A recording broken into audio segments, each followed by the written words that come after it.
Hi friends, എല്ലാ കൂട്ടുകാർക്കും എൻ്റെ ചെടി വീഡിയോയിലേക്ക് സ്വാഗതം. അപ്പം ഞാൻ കുറേ ദിവസമായിട്ട് ഈ ഒരു കുഴലും തപ്പി നടക്കുകയായിരുന്നു കേട്ടോ. കാരണം വേറൊന്നുമല്ല, എൻ്റെ ഒരു പ്ലാന്റ്സ് ഇതുപോലെ ഒരു കമ്പിൽ കെട്ടി നിർത്തണമായിരുന്നു കേട്ടോ. കാരണം അത് കുറേ നാളുകൊണ്ട് ഇത് പടർന്ന് വള്ളി പോലെ കിടക്കുകയാണ്. അപ്പോൾ ഈ ഒരു പ്ലാന്റ്സ് എന്ന് പറഞ്ഞാൽ നമുക്ക് വേണമെങ്കിൽ കുറ്റിയായിട്ട് നിർത്താം, അതുപോലെ തന്നെയാണ് വള്ളിച്ചെടിയായിട്ട് വളർത്താം കേട്ടോ. അപ്പം ഞാൻ വിചാരിച്ചു കുറേ നാളിത് കുറ്റിച്ചെടിയായിട്ട് നിൽക്കുകയായിരുന്നു. അപ്പോൾ കുറച്ച് നാൾ ഒത്തിരി വള്ളിച്ചെടിയായിട്ട് വളർത്താമെന്ന് വിചാരിച്ചു. അപ്പോൾ വള്ളിച്ചെടിയായിട്ട് വളർത്തണമെങ്കിൽ ഇതുപോലെ ഒരു കുഴലോ പൈപ്പോ എന്തെങ്കിലും നമുക്ക് വേണം കേട്ടോ. അപ്പോൾ സാധാരണ ഈ കുഴലിനകത്ത് നമ്മൾ എന്തെങ്കിലും കയറൊക്കെ വെച്ച് കെട്ടുകയാണെങ്കിൽ നല്ല രസമായിരിക്കും. അതുപോലെ തന്നെയാണ് ഈ വള്ളി പെട്ടെന്ന് പടർന്ന് പോവുകയും ചെയ്യും.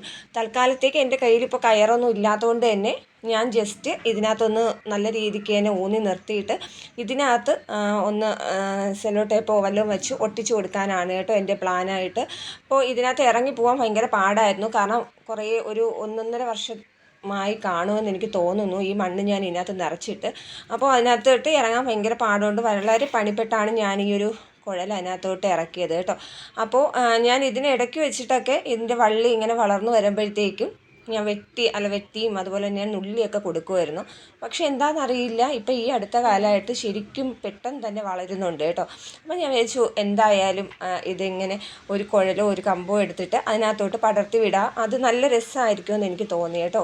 അങ്ങനെയാണ് ഞാൻ ഇത് ചെയ്തത്. പക്ഷേ ഇതിനകത്ത് കെട്ടാനുള്ള കുഞ്ഞു കയറൊന്നും എൻ്റെ കയ്യിലില്ലായിരുന്നു. അതുകൊണ്ട് ഞാനൊരു സെല്ലോ ടേപ്പ് എടുത്തിട്ട് ഈ ഒരു വള്ളി പിടിച്ചു വെച്ചിട്ട് അതിലോട്ട് ഒട്ടിക്കുകയാണ് ചെയ്യുന്നത്. ഈ ഒരു പ്ലാന്റ്സ് മിക്ക ആൾക്കാരുടെ വീട്ടിലും ഉണ്ടാവും കേട്ടോ. ഇത് കൂടുതലും ആൾക്കാർ വീട്ടിനകത്തൊക്കെ വെക്കാറുണ്ട്. കാരണം വീട്ടിനകത്തൊക്കെ വെച്ചാൽ നല്ല രസമാണ് ഈ ഒരു പ്ലാന്റ്സ്. കാരണം നമുക്കിപ്പോൾ അധികം വെയിലൊന്നും വേണ്ട കേട്ടോ. പിന്നെ ഞാനിത് വെയിലില്ലാത്തൊരു സ്ഥലത്തായിരുന്നു ഇത്രയും നാൾ വച്ചിരുന്നത്. അതുകൊണ്ട് തന്നെയാണോ എന്ന് എനിക്കൊരു സംശയമുണ്ട്. ഇതിനകത്ത് അധികം കളറൊന്നും വന്നിട്ടില്ല കേട്ടോ. അപ്പോൾ ഈ അടുത്ത കാലത്ത് ഞാനെടുത്ത് ഇത്തിരി ഒന്ന് വെയിൽ തട്ടുന്നിടത്ത് വെച്ചപ്പോഴത്തേക്കും ഒരു നല്ല വൈറ്റും പച്ചയും കൂടെ ചേർന്ന ഒരു കളറൊക്കെ വന്നിട്ടുണ്ട് കേട്ടോ. ആ ഒരു വൈറ്റും കൂടെ വന്നാൽ മാത്രമേ ഈ ഒരു പ്ലാന്റ്സ് കാണാനൊരു ഭംഗിയുള്ളൂ. അപ്പോൾ ഞാൻ വിചാരിച്ചു കുറച്ച് ഇത്തിരി ഉള്ളിടത്ത് ഇരിക്കട്ടെ എന്ന് വിചാരിച്ചു കേട്ടോ.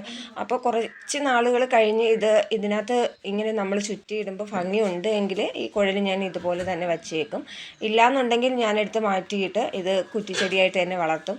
അങ്ങനെയാണ് എൻ്റെ പ്ലാൻ. കാരണം ഇതിനകത്ത് ഭംഗി ഉണ്ടെങ്കിൽ മാത്രമേ ഇതിനകത്ത് നട്ടിട്ട് കാര്യമുള്ളൂ കേട്ടോ. ഇതിനകത്തോട്ട് നമ്മളിങ്ങനെ ചുറ്റി വെച്ചിട്ട് കാര്യമുള്ളൂ.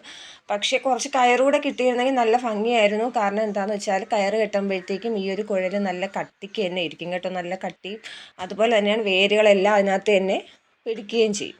എൻ്റെ കയ്യിൽ ഒരുപാട് പ്ലാന്റ്സുകൾ ഇതുപോലെ ഒരു കമ്പൊക്കെ കിട്ടിയാൽ അതിനകത്ത് വയ്ക്കാൻ പരുവത്തിൽ നിൽക്കുകയാണ്. കാരണം എന്താണെന്ന് വെച്ചാൽ ഈ ഒരു ഇങ്ങനെയുള്ള ഓരോ കുഴലുകളൊക്കെയാണ് നമ്മുടെ മണി പ്ലാന്റൊക്കെ വളർത്താൻ നല്ലത് കേട്ടോ. അപ്പോൾ നമ്മുടെ ഒരു മനസ്സിന് ഇണങ്ങുന്ന കണക്ക് ഇതിൻ്റെ പൊക്കവും വരും. അതുപോലെ തന്നെയാണ് തറയിലൊന്നും അധികം പടർന്ന് പിടിക്കത്തുമില്ല. അപ്പോൾ കാണാൻ നല്ല ഭംഗിയാണ്. പിന്നെ ചെടിയെല്ലാം ഞാൻ ഇതുവരെ സെറ്റ് ചെയ്തില്ല കേട്ടോ. എൻ്റെ ഈ ഒരു തിണ്ണ വൃത്തിയാക്കിയതിന് ശേഷം ഒന്നും എടുത്ത് വെച്ചിട്ടില്ല. അപ്പോൾ ഈ ഒരു മണി പ്ലാന്റും ഇതുപോലെ ചെയ്യണമെന്നാണ് എനിക്ക് ആഗ്രഹം. അപ്പോൾ അതിനുള്ളൊരു കുഴലും തപ്പി നടക്കുകയാണ് ഞാൻ. എന്തായാലും എവിടുന്നെങ്കിലുമൊക്കെ ഒപ്പിച്ചിട്ട് ഇതും അതുപോലെ കയറ് ചുറ്റി വളർത്തണമെന്നാണ് കേട്ടോ ഞാൻ വിചാരിച്ചിരിക്കുന്നത്. കാരണം ഈ ഒരു മണി പ്ലാന്റ് നല്ല ഭംഗിയാണ്. അപ്പോൾ ഈ ഒരു മണി പ്ലാന്റ് തന്നെ ഞാൻ മാവിൽ വളർത്തിയിട്ടുണ്ട്.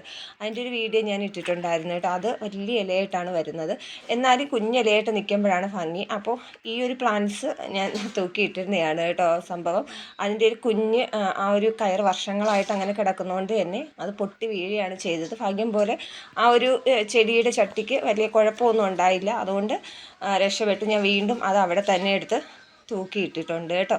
അപ്പോൾ ഇത് അറിയാമല്ലോ, നമ്മുടെ കുഞ്ഞ് മണി പ്ലാന്റ് ആണ്. നമുക്കിതുപോലെ തൂക്ക് ചെടിയായിട്ടൊക്കെ വളർത്താൻ പറ്റിയ ഒരു മണി പ്ലാന്റ് ആണ് കേട്ടോ. അപ്പോൾ ഞാൻ വീണ്ടും കുറച്ച് ഇനി ഒരു 2 ദിവസം കൂടി കഴിയുമ്പോഴത്തേക്കും അടുത്ത ചെടിയുമായിട്ട് വരാം.